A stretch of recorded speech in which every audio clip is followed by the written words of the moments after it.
cute now that I kicked her. Okay. It has been a really long time since I've seen a lot of you. That was a joke. Not very funny. Given that I just saw you yesterday. Okay, everybody, let's get started. Welcome to CE 321, Civil Engineering Materials. I'm Dr. Michelson. I'm going to be your instructor. I will probably breeze through my introduction, seeing as how I think I did my introduction for every single person in this room yesterday, but maybe one or two of you. And the one or two of you, you've had me before, so you know who I am. Okay, so a couple logistical items. First and foremost, just from a logistics standpoint, we are not going to have lab today. I am going to give you a lab assignment today, but we'll talk about that here in a little bit. It's very low on the in terms of the amount of work that you have to do, but I find it to be very necessary. It's basically going to be a quiz on the lab safety policies, and it's on Blackboard, okay? So it's going to open after class, and it'll close next Tuesday. So it's, true, false, multiple choice stuff. So, but we'll get into the specifics of that here in a bit. But it's our first lab on lab safety policies and whatnot, and I like to have, especially for this lab, and we'll get into this in a bit, but I like to have an understanding of safety and whatnot in the lab, because you all, many of you have had me for class before. I'm a pretty easy guy to get along with, but not when it comes to safety. Like, I'm not really messing around, because that's more important than anything we're talking about here. So that's why I take that stuff pretty seriously. Okay. My office hours are Monday, Wednesday, Friday, 1 to 3, Tuesday, Thursday, 10 to 12. OneNote access. So I had created a OneNote for both of my classes, and then I noticed I was getting a couple of invites, people that were asking to join it. And I think I know what's going on. So Windows 10 is going out of support from Microsoft in October. And so the university is sort of like maneuvering everything to Windows 11. And so one of the things that's sort of in the middle is OneNote, because it's in the middle of the semester. So the way they're doing it is I just sort of have to muscle everybody into the class. So you all should have gotten an invite for this class. And then if you got me for 312, you should have gotten an invite to join that class notebook like this morning or like an hour or so ago. But we're not going to use the notebook today, but we'll probably start using it on Thursday in here. We'll definitely use it tomorrow in structures if you have me for that. So if there are any issues accessing it or whatnot, maybe we can troubleshoot it then. So what we're going to do today, I got to get back into the mode of teaching for 75 minutes, because I usually teach 50-minute lectures. So it's actually been a while since I've taught a 75-minute class. So we actually are going to get a little bit into material today. But I want to begin by going through the operation of the class. I want to go through how the grade's going to be computed, things you need to be aware of, and then we'll start getting into the material. It's been a while since I've taught this course. It's been 8 years since I taught 321. So much so that I'm using my old PowerPoint thing, because this was I used to use this thing a long time ago, and I kind of stopped using it around pandemic land. And I said, do I really want to convert everything, or I'll just use the old one? I said, let's just use the old one. So again, I'm going to skip through my bio and whatnot, because again, the vast majority of you all saw this on during yesterday's lecture and whatnot. I will actually say one thing though about my research activities. So what you're seeing here are images of some bridges that I've been involved in either researching or helping erect. This one is in this one's in Ohio. This one's in Iowa. But in order to fabricate these and construct them, we used a material called ultra-high performance concrete. So it was a really nifty use of civil engineering materials that's kind of relevant to what we're going to be talking about in here. That stuff is very expensive. I mean, we're talking, hundreds or maybe even thousands of dollars per cubic yard when you add all the labor that's associated with it. But the upside is that you really drive down your construction time. So you're able to join modules in the field very quickly with very limited geometry constraints, and you're able to do it pretty easily. So, but yeah, we'll talk about that stuff later. Let's talk about the grade for the class. And I think what I should do is probably, I have here homework, but really what it is sort of homework and labs. I'll call it like that, homework and labs. Because what I'm going to do is instead of having separate components, the last time I started going through the last time I taught this class, and what I ended up doing is I sort of combined the homework and the labs together into just basically your assignments for the class, and it ended up making things a little bit easier for you from a logistics standpoint, so I decided I'm just going to go ahead and do the same thing here. So attendance is worth 5%, all the assignments, meaning the homework and the labs, are going to be worth 35%, and then there's 3 exams worth 20% apiece. This is the textbook for the class. It is necessary because there's some references and whatnot that we'll be using a little bit later for things like the mix design stuff that we're going to be doing later and aggregate specs and whatnot. So it is a good find. I don't care if you find it virtually or digitally or if you get a hard copy. I would have one and whatnot. But this is the how the grades calculated, and we'll start getting into the details a little bit. So attendance, I say attendance sheet, but really I thought I'd change that to the QR code. You can see it's been a while since I've used these. One thing I will say, though, about attendance, and so I want to be clear, okay, so attendance is only 5% of the grade, but this is a lab-based class, okay? If you're not here for the lab, not only are you not getting the attendance points, but you're not getting credit for the lab exercise, okay? So not being here for lab days is a double whammy, okay? Because you're not going to get credit for the exercise in the lab if you're not here, okay? Now, granted, you know, if there's an excused absence and whatnot, you know, we can work through that. But just not being here for the lab is not just a 5% on your grade overall. It's a lot more than that, okay? So I just want to make sure that's clear. Okay. So we are going to be doing the same thing with recording lectures and whatnot. We'll record the lectures, the screen, and the audio, and post that to YouTube. I've got the link for the YouTube playlist on Blackboard. And then I'm going to be using Blackboard quite a bit. I'm going to be distributing the lecture notes. I'm going to be distributing the grades. I'm going to be distributing a couple other things that you probably, that we're not going to be dealing with, for example, in 321, things like ASTM standards. I will also be posting collated data from your lab groups, okay? So, for example, one of the big assignments in this class is the concrete report. It's the concrete lab is a big to-do in this class because we're going to be casting samples, and then we're going to be testing them at 7 days, 14 days, and 28 days to calculate their capacity. But the way that you do the report is you're going to be comparing your group's data to everybody's data, okay? So there's going to be different mix designs for each lab group, and so you're going to have to do those comparisons. So you're going to need the data for everybody else in order to be able to do that. So that'll be something that I distribute on Blackboard that you know, you're not going to have to deal with that in 312. So just throwing that out there, that's going to be a little bit different, okay? Okay, cam scanner, you know, same thing with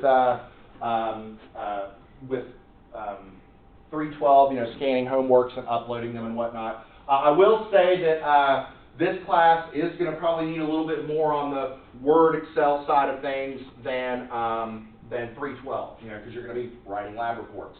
But I'll talk about how I'm going to do lab in here because it's going to be a little bit different than how I did it last time and probably how even it was taught last year. But we'll get to that here in a bit. The only other thing I'll mention is the OneNote thing. Hopefully, again, usually it's accessible via Teams, but again, as of like this morning, I realized I kind of had to muscle everybody into the class, so I muscled everybody in. All right. Sound good on that front so far, so good? Okay. All right. So, I don't know why. I thought I deleted some of those slides. Okay. Let's talk about the homework and the exams. So, homework. I'm probably not going to do the homework scheme that I did in statics and the homework scheme that I'm doing in structural analysis. So this class only meets 2 days a week as opposed to 3 days a week. And with the lab being thrown into there, I don't think that a daily homework scheme kind of makes sense because what am I going to give you? I'm going to give you an assignment on Tuesday that's due Thursday. So I only have 2 days to do it. Then I'm going to give you an assignment on Thursday that's due Tuesday and give you 5 days to do it. It's kind of difficult to give you the same size assignment because you're either getting bombarded between Tuesday and Thursday or it's sort of easier on you between Thursday and Tuesday. So it's not quite regular. It doesn't really work like that. So what I will probably do is something along the lines of weekly assignments. So what I'll do is I'll assign so what I'm going to do for your first homework is I'm going to assign it on Thursday, do the following Thursday, okay? And we'll probably do it that way, like weekly assignments. One thing that is kind of nice about having a Tuesday lab, initially I was worried that that wasn't going to work because when I taught this class last time, the lab was on Thursday. So we would have lecture on Tuesday, lecture on Thursday, and then the lab. Well, now we have the lab on Tuesday.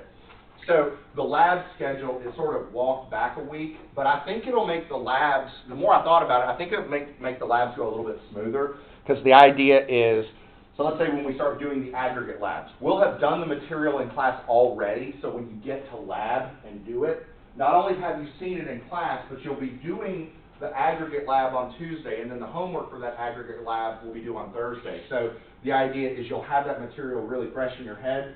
So I'm thinking doing the homeworks will be a little bit easier for you moving down the line.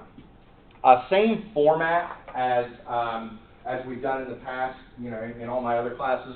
Just make sure it's legible, make sure it's easy to interpret. Again, I've got no problem if you want to take one of your tablets or iPads or whatnot and just convert to PDF and upload that, that's fine.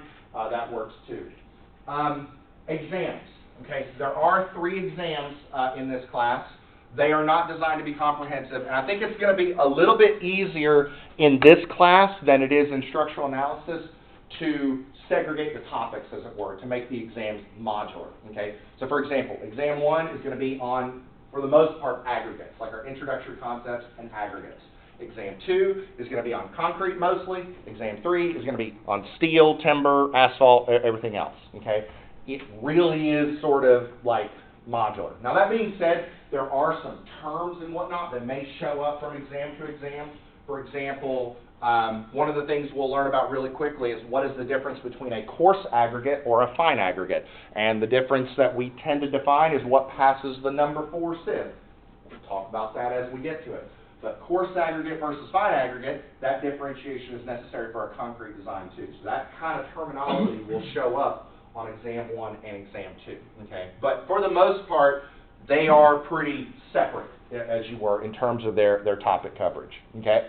One thing I was thinking about when I was going through like what we talked about last time, or what we talked about in structural analysis, because again, the vast majority of you are in this class, for exams, I allow you to use a self-made formula sheet. Front and back on an 8.5 by 11, you can put whatever you want on it, okay? I really expect the formula sheets in structural analysis to be pretty thin, okay? There's not going to be a lot on them. For example, how many formulas do you really put on your formula sheet for statics? What, like sum of forces, sum of moments? That's like it, you know what I mean? I mean, you might have a procedure or something here and there. Oh, here. I'm a busy guy this week. I will call them back. Okay, but think about like preparing a formula sheet for statics. There's not like a lot to put on there, right? And here, that's going to be a different story, okay? For 2 reasons. Number 1, just point blank, there are a lot of more formulas. Like, what is the specific gravity formula? How do you calculate absorption and whatnot? But there's also going to be a lot of terms, a lot of definitions. Like, what does it mean for aggregate to be saturated surface dry? What does it mean? What is the difference between dry conditions and saturated surface dry conditions? What is the refined mixed design procedure for Portland cement concrete?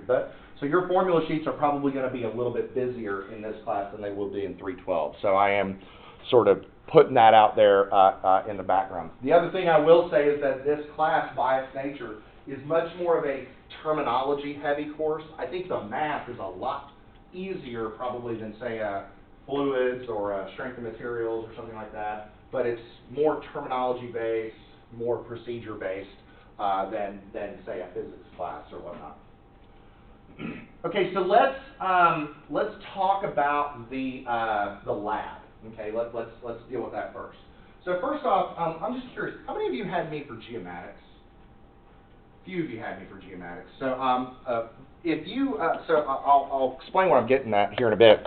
So I've taught geomatics twice at Marshall. The first time I taught it, we had traditional lab reports. Like you do the lab, then you would do a lab, collect the data, and then you'd write up a report, and then you'd turn it in the following week. Like very traditional. About 10 years later, I taught it again, and I decided to do something different. Okay, what I did is I said, we're not going to really do lab reports. What we would do is essentially these sort of bulky lab worksheets that we would do in the class. Okay, so for example, if we did the Traverse lab, we would collect all the data in the field and then come back in the room and do the math in the room. We did it right then and there. Okay. Now, for those of you that had me for geomatics when we did that, they would probably tell you two things. And I'm putting this out there so that everybody's aware of it. Number one, it did make the labs a little bit longer. Okay, so there was a question right before classes like, are we going to be there from 2 to 5 every week? No, I don't think that we're going to be there from 2 to 5 every week, but I do think by doing that, it will make the labs a little bit longer. But that's the downside. What's the upside? Less work outside of class. Okay, you have to sit there and do the whole thing there, but the upside is good. It's gravy. I'm gonna pause. Somebody from Alabama. I'll call them back. Take it away. I'm a popular guy, I guess. Okay, but the upside. But what I was going to say is the upside is that there wasn't really much in the way of lab reports. For example, if you had me for geomatics, really the lab report, the big one, was the topo, right? That was the one that took like a couple weeks.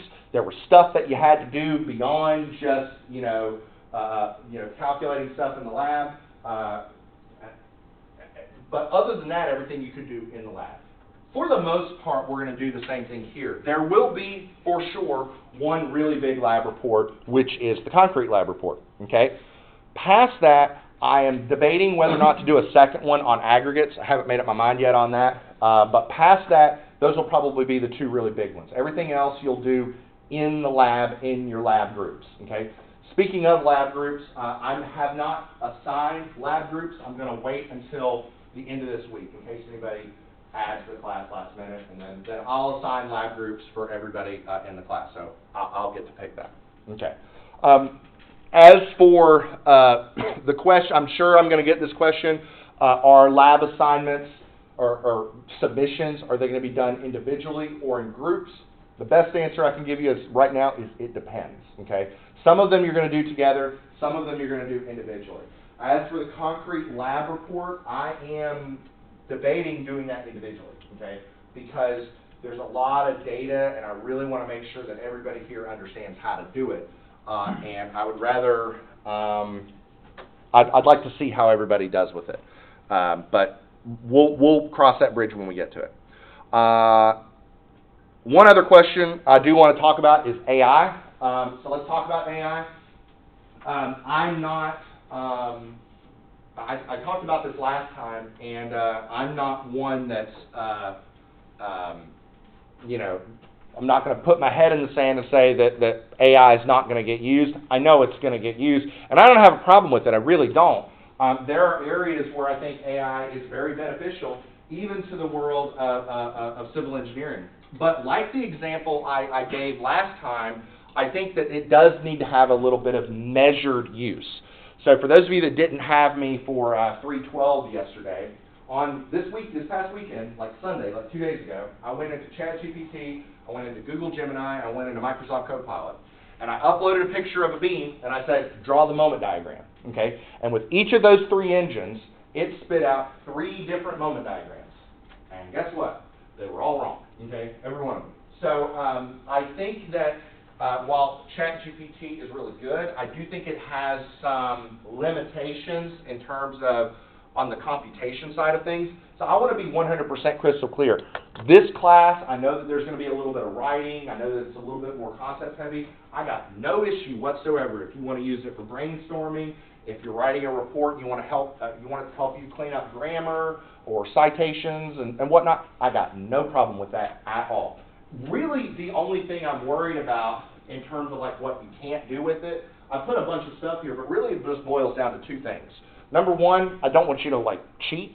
And when I say cheat, I mean like just straight plagiarize and whatnot. But I don't really think that that's anything that I need to say about AI, because I would say that about anything. But one of the big ones that I really want you to do on your own is the math, the data analysis. The example that I used yesterday in structural analysis is when it comes to that moment diagram, I put that Beam into ChatGPT, Copilot, and Google Gemini, and I said, draw me the moment diagram, I didn't need to do any math to know that's wrong, and that's wrong, okay?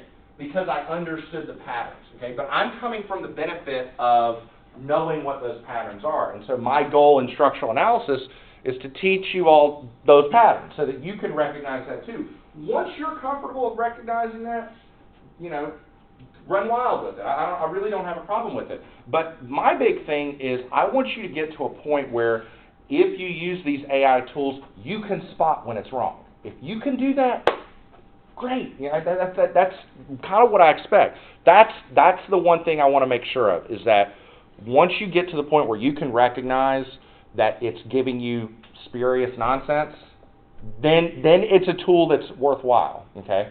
Because then you'll know when it's working and when it's not. That's all I care about. Beyond that, I use it for whatever makes sense, okay? Sound good? Okay. All right. I'm going to pull up Blackboard and the syllabus here in a second, but before I go on, any questions so far? Okay. All right. Let me pull up the syllabus first. I don't really think there's a whole lot here that I want to mention. Oh, okay. Here's one thing I'll mention. So, okay. So this room right here is is lecture. Okay. What we will probably do on Tuesdays for days that we are going to lab is let's say next Tuesday. Okay. So this is actually a good opportune time to discuss this. So next Tuesday, we're going to have our first in-person lab, but it is really going to be a very short lab. I would be shocked if it takes more than an hour, okay? Because it's going to be a really basic lab on understanding unit weights of materials and specific. It's pretty simple, okay? What we'll do is we'll meet here from 12:30 to 1:45. At around 1:40, I'll probably pause the lecture and take a few minutes and talk about safety in the lab, okay? When it comes to the lab, so for example, this particular lab, there's nothing really that's super inherently unsafe, except for one thing.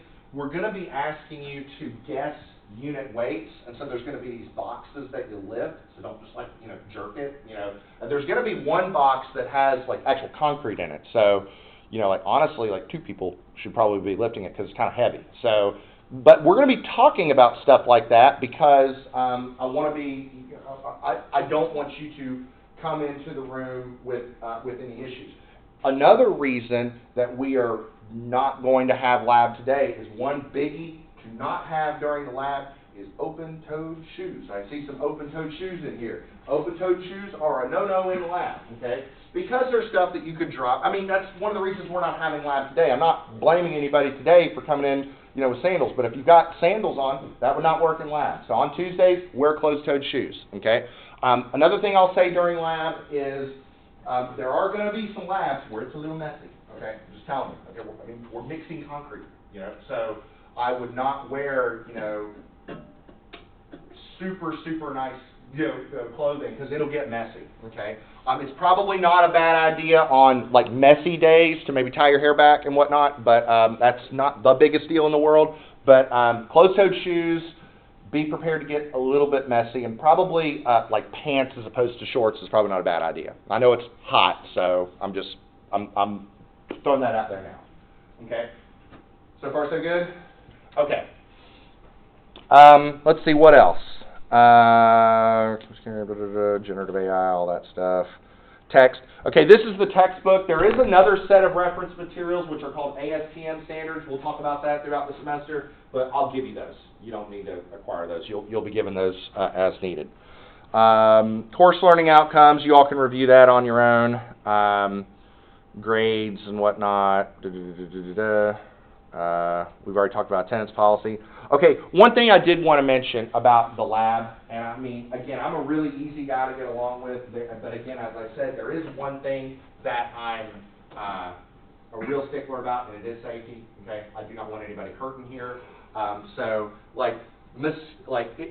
not really as worried about mistakes, because we're all human beings, we make mistakes, but if I see somebody, flagrantly violating a safety policy, that's potential grounds for an F. I don't really care what your grade is, okay?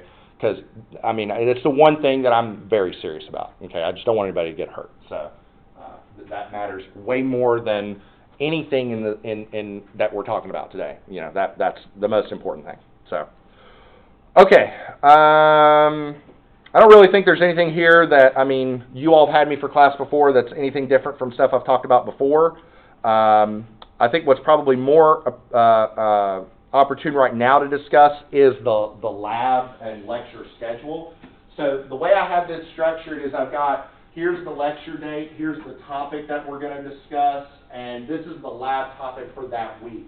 So like for this week, we're doing lab safety. I'll pull that up here in a bit. But the topics that we're going to do the course overview, we're going to go back and talk about stresses and strains, and then we'll talk about material behavior on Thursday, and then we'll get into aggregates and whatnot next week. And so one of the things you'll see, for example, like a good example is to look at next week. So next week we're going to spend we're going to start talking about aggregates, and so sieve analysis is going to be a very key lecture that we're going to discuss in lecture 4, but then we'll be doing that the following week. Okay, so when we go to lab, we'll have already talked about it, okay? So yes, we are walking the labs back a little bit, but the benefit is that by the time we get to labs, like, oh, we've already talked about that. We understand what that is. So there you go. First exam is on Thursday, September 11th. I have tried to make sure that the exams are on Thursdays, okay? Because Tuesdays are our long days, and so it seems a particular violation of the rights afforded to you under the 8th Amendment of the Constitution to have an exam and then a long lab all in one day.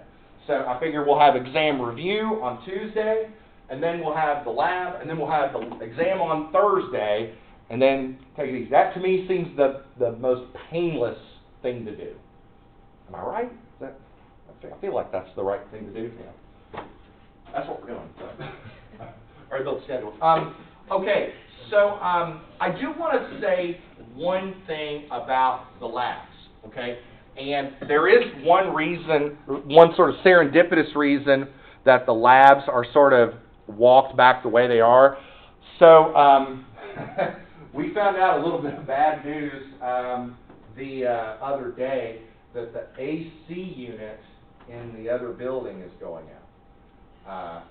It's toasty. So while we're working on getting that, you know, fixed and repaired and whatnot, that's one of the reasons we're not going over there today. And so by the time we start really heavily going in the lab, we're in October land and it's not super hot. So in case it takes a while to get fixed and whatnot. But I'm just throwing that out there, that if you go to later labs in the semester, like you go down here, we don't have lab, you know, like the week before or after Thanksgiving break, but it might be we're shifting labs down. If we go down there and it's just like miserably hot and we're going to have a long day, I'm just going to push it back, you know, because we need to do the experiment, but not at the risk of, like, you know, everybody being nauseous in the lab. Like, it can wait. So I'm just throwing that out there. Okay. First exam is September 11th. Second exam is October 16th. So we'll have the October break, review, and then the exam. And then the latter exam, the final exam, is sort of what I'd call the hodgepodge exam. So exam 1's really focused on aggregates. Exam 2 is really focused on concrete. Exam 3 is sort of our remaining materials: steel, aluminum, timber, asphalt, you know, so on and so forth. So yeah. And again, it has been a while since I've taught this class, so I'm throwing in a makeup lecture just in case I fall behind.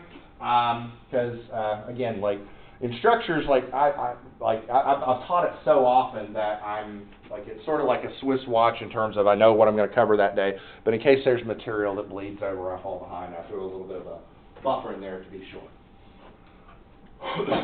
Okay, sound good? And I did check that the final is the right day. So yeah, you all have me for finals back to back on Tuesday. Man, that seems mean. That seems mean. You know, like, you get a structures final for me, and you're like, oh man, that was tough. And then you have to have another final with me right after. That just seems demoralizing. You're like, we didn't think of it that way, Dr. Mike, but now we are.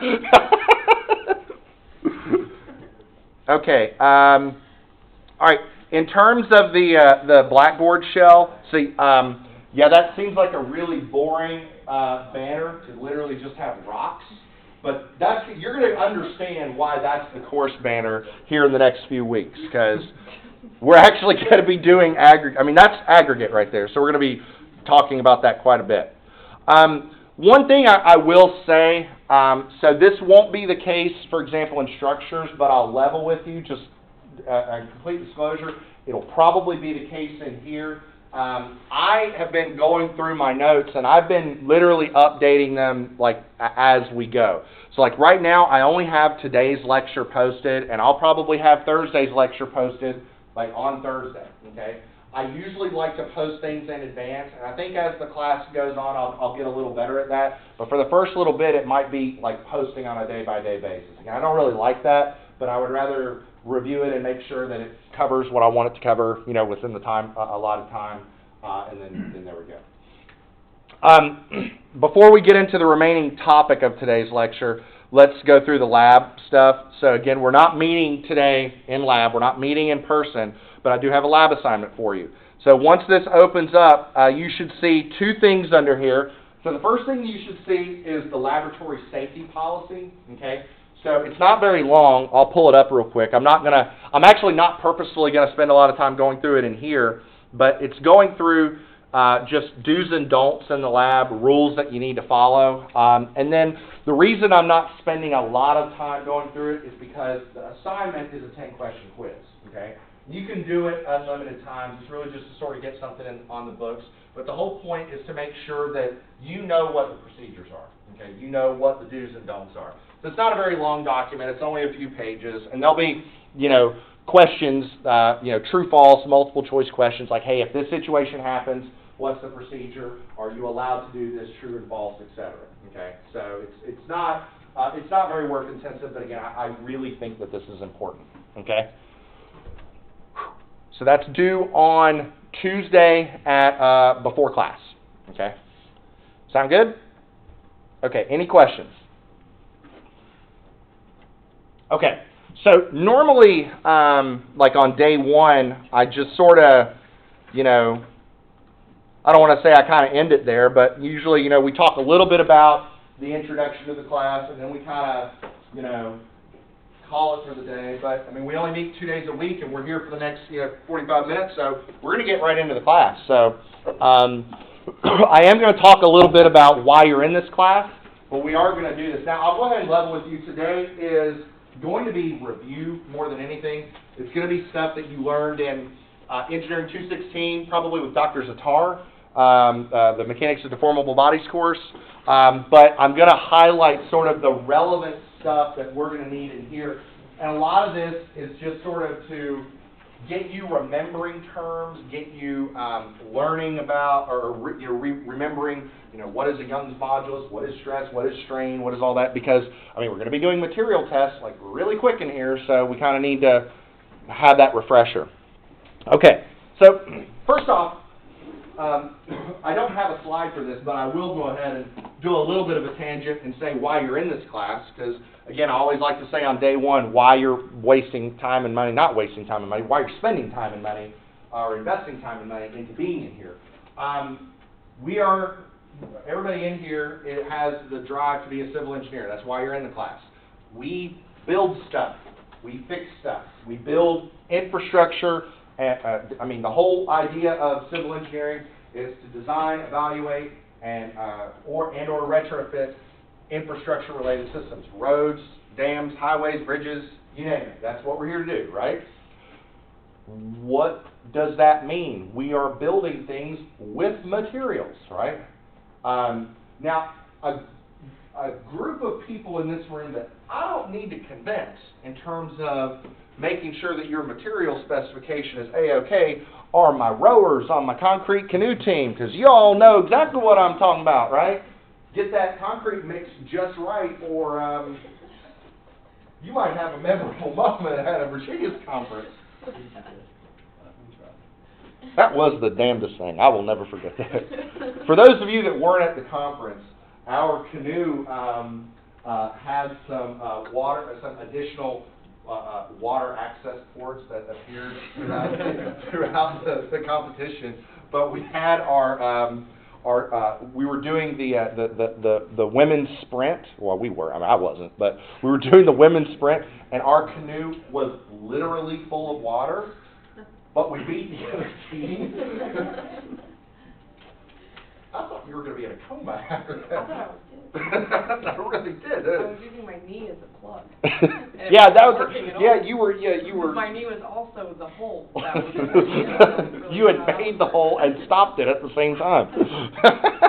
But I mean, I'm being facetious, but not really. I mean, like, if we were to, let's talk about the canoe. So for those of you that haven't participated, like, there's a lot that goes into the canoe. We have this annual competition where we cast and race a concrete canoe.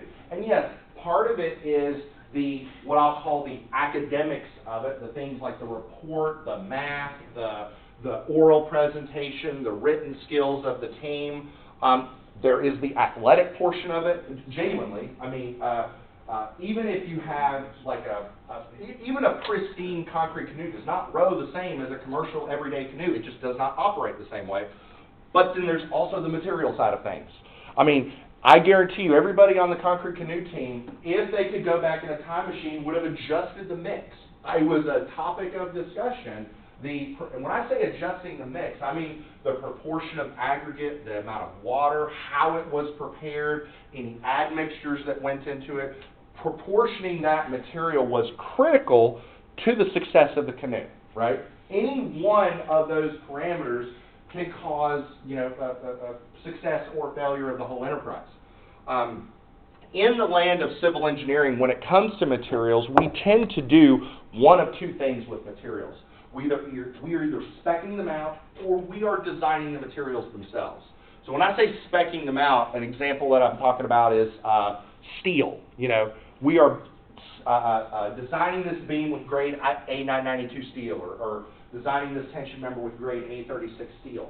We're not designing A36 steel or A992 steel. We're just picking it off the shelf. Now, we need to know the properties of A992 steel or A36 steel in order to properly pick it out, but that's what we're doing. We're just selecting it off of the shelf. And whether it's steel, usually that's the case in civil engineering contexts with steel, with alloys, with timber. What are we using? Douglas fir, what grade of Douglas fir, and whatnot. So that's one way of specifying materials. Another way is to design materials. And the biggest example in our world is concrete. Okay? Concrete is designed on a per application basis. Okay? And what I'm getting at, I mean, you don't use the same mix of concrete that in your, let's say, your foundation than you do in a pre-stressed concrete beam. Okay? It's not the same mix. And when I say mix, the proportion of gravel and sand and Portland cement and water and admixtures, you're using different ingredients in different proportions for different applications. Okay?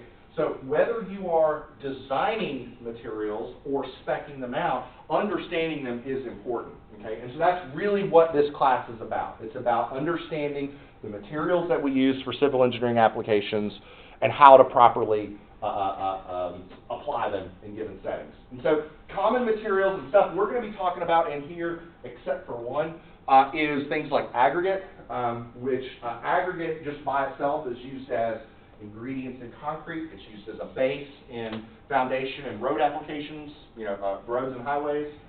Portland cement concrete is one of the biggest materials we use. Obviously structural steel. Precast concrete, masonry, wood and timber, asphalt. The one that we're really not going to talk about in here is soil, is earth. But we have a whole class dedicated to that. That's 322. That's geotech. That's, either you've already taken it or you're taking it next semester. But that whole class is devoted to that. How many of you had geotech? I'm just curious. So you know what I'm talking about. So the whole class is, sands and silts and clays and all that jazz. Settlement and, more Coulomb and all that. Okay. Less common materials that we're actually speccing for the purposes of infrastructure design, like aluminum, glass. So, sometimes a structural engineer will need to check, the forces on a component and cladding system under, like, wind loads, but we're not really using glass to hold up the building, if that makes any sense. So it's sort of a secondary thing. There are some again, a lot of research in high-performance materials like ultra-high-performance concrete. We're using a lot of composites like FRP and whatnot in civil engineering applications, and so that'll be something that we touch on near the end of the semester. Why do we choose one material for one application versus another? One of the big ones is economics. One of the others is mechanical properties. So I'm a bridge engineer, so you're going to have to let me put my bridge engineer hat on. So for example, when you start getting into really, really long span bridges, and by long span, I'm talking like single spans that are in the 200-300 foot range. More often than not, concrete is not a viable alternative. I'm not saying you aren't ever going to use concrete for long spans, but usually in those long spans, you're using steel, okay? Now, some of you are going to think, wait, Dr. Mike, what about the I-64 Dunbar Bridge? That one's concrete. Yeah, and that one's real unique. That is a really unique system, okay? That is abnormal. I'm not saying it's that bad. I mean, it's a very well-designed system, but it's not typically what you do. Typically, for long spans like that, you're using something that's made of steel, whereas concrete is, you see that used a lot in shorter span applications, just because of economics and ease of use. I mean, concrete is something that you can sort of produce anywhere. Steel, there's availability issues and so on and so forth. Okay, one thing to consider is non-mechanical properties, aesthetics. You know, for example, what product looks the best. There are also issues on the construction side of things, like which material is going to have the biggest lead time, and so on and so forth. One interesting one that I have here is facilities function. I threw that in there, so I thought this was really unique. Has anybody ever been to a Great Wolf Lodge? Anybody, you know what I'm talking? Does anybody not know what a Great Wolf Lodge is? It's basically a big indoor water park. Okay, so I have a 6-year-old. I've been to Great Wolf Lodge, okay? And I go in there, and there's this big old indoor water park, and it's steamy in there, and I look up the top, and they've got these big glulam wood beams. I'm thinking, you have wooden beams in a room like this? You know, it just really sort of threw me. I mean, granted, the wood was treated and whatnot, but, I mean, the other thing is it kind of looked good. I mean, it's a big, like, I mean, the place is Great Wolf Lodge. It looks like a big log cabin. The whole place just, I mean, that's kind of what it looks like. So seeing wood in a place like that kind of made sense, you know, just to give the function of the facility. But I saw that, I just was sort of taken aback by it. It just, I'm sure people are like, why is he staring at that beam? You know, it's kind of weird. But I digress. So let's get into this, like maybe in a little bit more detail. So I said economic factors. What do I mean by economic factors? There's a lot that goes into that. Number one, just the raw material cost, like how much is concrete per yard or how much is steel per pound, like just the raw material of how much a given option is going to choose. So if I had a 90-foot bridge and I got to figure out if I'm going to make it out of steel or make it out of concrete, okay, just how much is the steel, how much is the concrete? What about the availability? You know, maybe steel's got a little bit of a longer lead time, maybe concrete I can do right now. Concrete, though, does have a little bit of a disadvantage. One of the things, if I take a 90-foot bridge and I look at a concrete beam versus I look at a steel beam is actually lighter, okay? So it's easier to transport. You don't need as big of a crane. You don't need, you know, it's easier to handle on site, so the concrete beam's heavier. So there's a little bit of a trade-off. A lot of times, students, when they're first learning about designing a bridge, the only thing they think about is designing a bridge, building it, and moving on. But we have to maintain that bridge throughout its design life. So if we're going to do steel, let's say it's painted. Now, why do we paint bridges? Well, it's outside. We don't like bridges to corrode and rust. Well, painting is not something you do once. You have to continuously repaint. So that is an investment that you're making over the design life of the bridge. You don't need to do that with concrete, but concrete, you have issues with chloride penetration. What do we put on the top of the deck in West Virginia in February? Bless you. Salt. And what does salt do? Salt penetrates the deck, gets to the steel. Steel corrodes. When metal rusts, it expands. That causes problems on concrete bridges, right? So there's trade-offs on all this. There's no perfect answer to a lot of the systems that we're installing. It's the what is it that like Churchill said about governments? It's the best, worst option or whatnot, best of the bad options. a lot of what we will talk about in here as civil engineers is, and a lot of what we're going to talk about today is going back to what we discussed in Engineering 216, things like mechanical properties. So mechanical properties are going to be things like, if we're talking about a metal, it's yield stress. If we're talking about a concrete, it's compressive strength, Young's modulus. We'll talk about the difference in here between brittle behavior and ductile behavior, and all the associated parameters. What is Poisson's ratio? What is the coefficient of thermal expansion? All those parameters that define how that material responds under an excitation, a load, a change in temperature, you know, what have you. Now, if we're in the land of building design, we also need, more often than not, we kind of need to choose materials that are pretty, that meet the aesthetics, that meet the desire of the architect and the client. You know, engineers sort of give architects a bad rap sometimes, but architects have, what's that? They deserve it. Well, let me defend architects a little bit, and I'm serious about this. An architect has to take the vision from somebody who doesn't care if the building is made out of steel or concrete or popsicle sticks and turn it into a usable structure, okay? That is not easy, okay? When Geico Insurance goes to an architect and they say they want a new corporate headquarters, the Geico doesn't know anything about structural engineering, and I'm being silly, but not really. But I mean, I'm making a valid point that it's not. It takes a skill to be able to translate the vision of somebody who doesn't know anything about engineering into something that can actually be built, that meets ingress and egress requirements in the event of a fire, that meets lighting requirements for when they want a weird layout of the building. Like, it's not easy. So they have a purpose. Our job is to make sure the building doesn't fall down and kill people. So it's just different rules, different goals for the same project. So yeah, so there is that whole other side of things. So for example, if you're on a project, why are they using this? Well, because it looks good, you know, because it's what the client wants. So sometimes you have to just make it work. So, okay, all right. So the rest of this, so that's just sort of my 2 cents on what the whole purpose of this class is and the type of stuff we're going to be talking about here. Anybody have any questions or any comments on stuff we talked about so far? Okay. The rest of this is sort of the Engineering 216 review, okay? So this is mechanics of deformable bodies. So we are going back to one of my favorite weapons in the engineering arsenal, which is the samurai sword or the lightsaber, if you happen to be a sci-fi fan. Y'all have me for statics, you know what I'm talking about? If you don't, the idea, so this is the example that I like to use, okay? If I'm sitting here, this is Mr. Hill, if I'm sitting here on top of the table and Mr. Hill decides to break out a samurai sword or lightsaber, Lightsaber. Lightsaber. So I'm sitting here, he breaks out the lightsaber, he cuts through the table. Now I'm sitting on top of the table. What happens to me? I fall down, right? What happens to his grade? That's a joke. That's a joke. But the reason that I throw that out there is because the idea of cutting a section, it's sort of a thought experiment in engineering.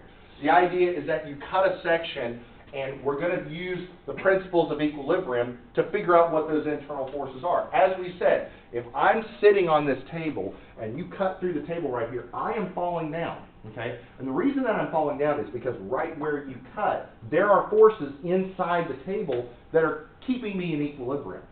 So cutting a section is an exercise to figure out what those are, right? So if we're talking about 2 dimensions, right, at any arbitrary point in a structure, we could have an axial force, we could have shear, we could have a moment, okay? And we can use sum of forces in the x direction, sum of forces in the y direction, sum of moments to determine what those are. And statics, that's what statics was all about, right? That's what statics was all about. Okay? Make sense? Okay. Now, that's where statics ended, okay? So where did Engineering 216 pick up, okay? Engineering 216 said, that's not enough. Forces and moments are good, great, grand, and wonderful, but they're not enough.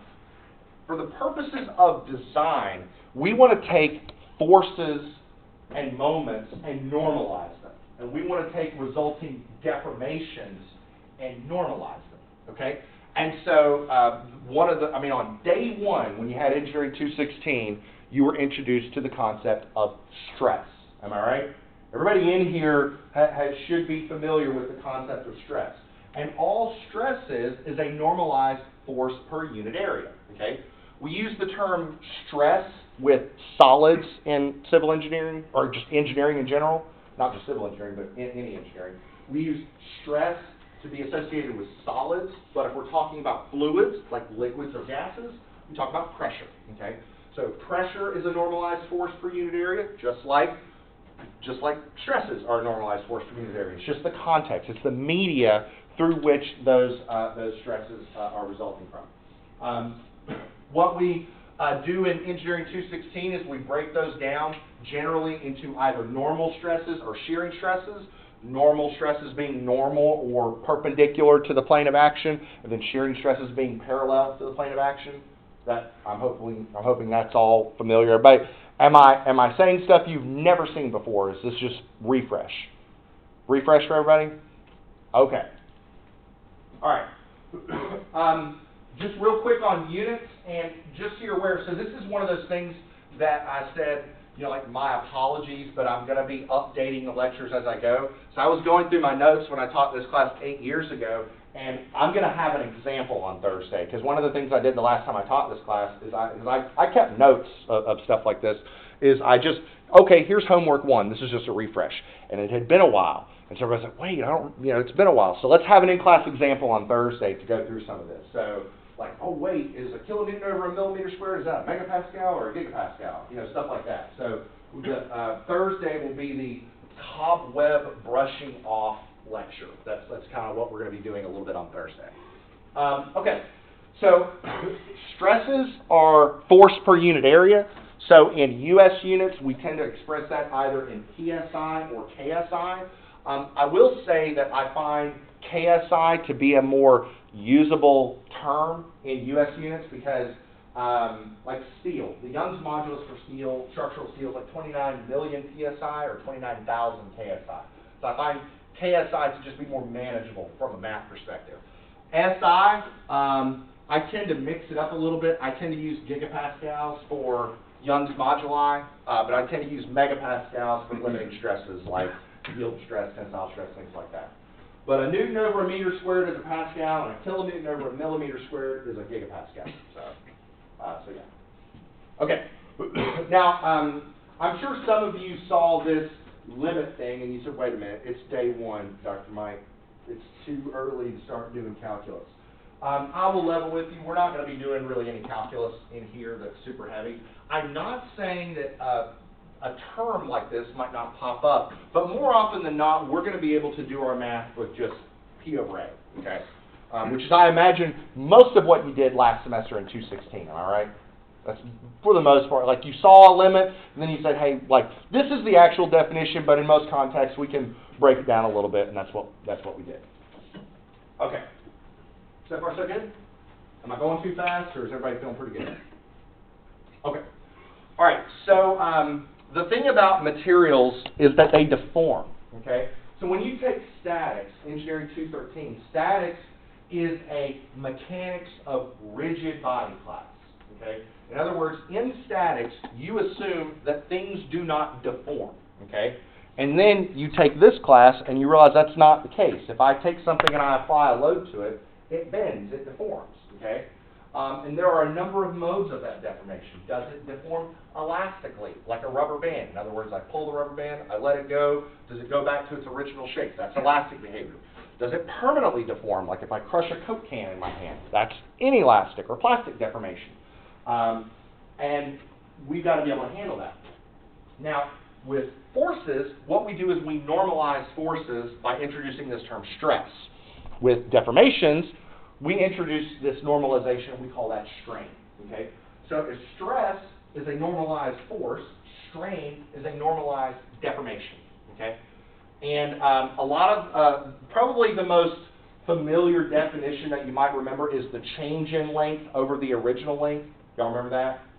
So for example, if I have a bar that is 10 inches long and I stretch it to where its final length is 11 inches, right? So I go from 10 inches to 11 inches. That means its change in length was 1 inch, its original length was 10 inches. So its strain is 1 over 10, right? Does that make sense? Now, 1 over 10, that's a really big strain. and just so you are aware, in practical, real-world engineering contexts, strains are tiny, okay? We're talking about strains of like 0.00207, like really, really tiny strains. So much so that I know a lot of the lab experiments I did, for my doctorate, I didn't even think in strains. I thought in microstrains just because the numbers are so tiny, okay? So we would take the strain, multiply it by 1,000,000, and say that's a microstrain. So I might mention that a little bit, but mostly we'll just be dealing in raw strains here. Okay. Technically, strain, if it is a change in length, it is you can measure strain as a rate of change. And when you know that term, rate of change, that is synonymous with a derivative. So if you have a function that defines the displacement as a function of x, and you differentiate that function, that would be a function for the strain. But again, what we'll probably be doing is change in length over the original length, just an algebraic expression. Now, what are the units for strain? There are no units, okay? Strain is dimensionless, okay? Now, you will often see strain written down or expressed in terms of like inches per inch or millimeter per millimeter or whatnot, but it is unitless, okay? Now that does say that whenever you're doing computations with strains, you do need to be careful. For example, if you have a bar that's 5 foot long and it stretches 1 inch, the strain is not 1 over 5, it's 1 over 60. Because it's 1 inch over 60 inches, right? Because the units have to align in order for that computation to make sense, okay? So that is one thing. So I will say this. This class is, I think, easier when it comes to math when you compare it to like fluids or, deformables and whatnot, but it is more unit-centric, okay? So you do need to be good at unit conversion and dimensional analysis in here. Just making sure that's clear. All right. Sound good? Okay. Another property that we won't spend a lot of time on in here, I'll just level with you, we won't spend a lot of time on here, but we will talk about it, is thermal expansion and contraction. So if you have a block of steel and you increase the temperature, it expands, it heats up and it expands. And if you reduce the temperature, it will cool down and it will contract. Think about like blowing up a balloon and sticking it in the freezer. It'll shrink, okay? We can relate those by saying here's the strain, here's the change in temperature, and the proportionality constant, the constant that relates those two, is a coefficient of thermal expansion, alpha. We call that alpha. There is one very serendipitous finding in civil engineering, and that is that randomly, well, I don't know if it's randomly, whatever, but the coefficient of thermal expansion for steel and concrete are remarkably similar, okay? And that is actually a very good thing, because think about a bridge that's outside on a day like today, and that same bridge is going to be outside in the middle of February that might drop to negative temperatures. That's plus or minus 100 degrees maybe, and the steel and concrete are sort of expanding for the most part at similar rates.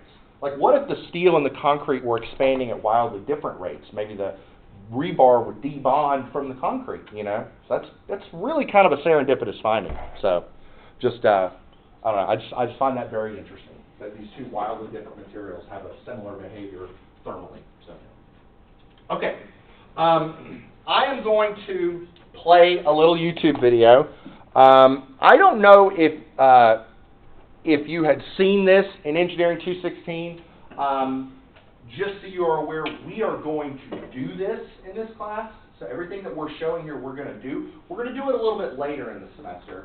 But I'm going to play it because I want to recap the idea of a stress-strain curve. Y'all remember stress-strain curves? A stress-strain curve, in case it's been a while. So stress is the way that we normalize forces. This is the way that we normalize deformations. But at the end of the day, stresses and strains remove the geometry effects from a problem that we're looking at in an engineering context. In other words, by looking at things in terms of stress and strain, we can look at a beam and a column sort of the same way because all we're looking at are stresses and strains. And so we can develop a relationship between stress and strain for, let's say, steel or aluminum or concrete or what have you, that will apply in pretty much any context that we would work. So a stress-strain curve is one of the most fundamental tools that we can use for assessing a material's behavior. Now, before I press play, I'll just say two things. Number one, this video goes through 2 material tests, and they're going to have different behaviors, but I would not get worked up over the notation they use, because we're going to be using different symbols and different notations, but the notation doesn't really matter. Just, follow along with what they're doing. So, all right, so I'm going to pause my recording and press play on this. So. All right, so like as I said, don't get married to the notation in this particular video, but we're going to change it. But the big thing to take away from that is that, like, let's take that steel specimen that they talked about. What if we were to take that steel specimen that they tested and then test another one that was had twice as much area? Well, it would take twice as much force, but because we're ultimately dealing with things in a force per unit area, all that would get normalized. Okay, that's kind of the idea, is that the beauty of a stress-strain curve, I mean, granted, if we were to test 100 different steel specimens, we're going to get 100 different variations, a little bit of variation, just because of, statistical, uncertainty and whatnot. But at the end of the day, that behavior is ultimately something that we're looking for, and a stress-strain curve is one of the biggest ways to ascertain that. One of the things I'll mention is that, and I won't keep you longer than 1:45, I promise, but one of the things I'll mention is that we are going to be crafting specimens and testing specimens throughout the semester. So the ones that we're going to test in here are going to look like this. These are called A505 tensile specimens. So when we do the tension testing, we're going to be doing tension testing of a number of these. When we do concrete testing, mechanical testing, it's going to look like this, and we're going to test them in compression. So they're not being yanked on, they're being pushed on. So sort of like the hydraulic press channel on YouTube. It's kind of like what we're doing. So, and again, like so this is sort of what that video revealed. Like we got a tensile test that looked like this, and a tensile test that looked like this, because they're different materials, okay? And the idea is that if we were to test another piece of aluminum just with a different geometry, once we had done the stress-strain computation, we could walk it back to this. I think I'm going to, so this is one of those things like I thought I'd get to today, but I'm going to wait until next time. This is a tensile test of for structural steel. Now, the thing that, anytime you take a deformables class or anytime you take a materials class, this is a very good place to start because the stress-strain curve for steel has a lot of key regions that helps you understand material behavior. Now, if we go test aluminum, a lot of those regions don't exist, but this one is nice to understand everything that's going on. So we'll take a look at this, and then we'll maybe do a quick example to sort of brush off the cobwebs. We'll go through a little bit more about material behavior. Then I'll give you an assignment that'll be due the following Thursday. That's how we'll handle it. Does that sound good? Yep. I'm going to pull up the code one more time for everybody. That's all I got. I will see you all on Thursday. Or, no, I'll see most of you tomorrow. Can't get away from me.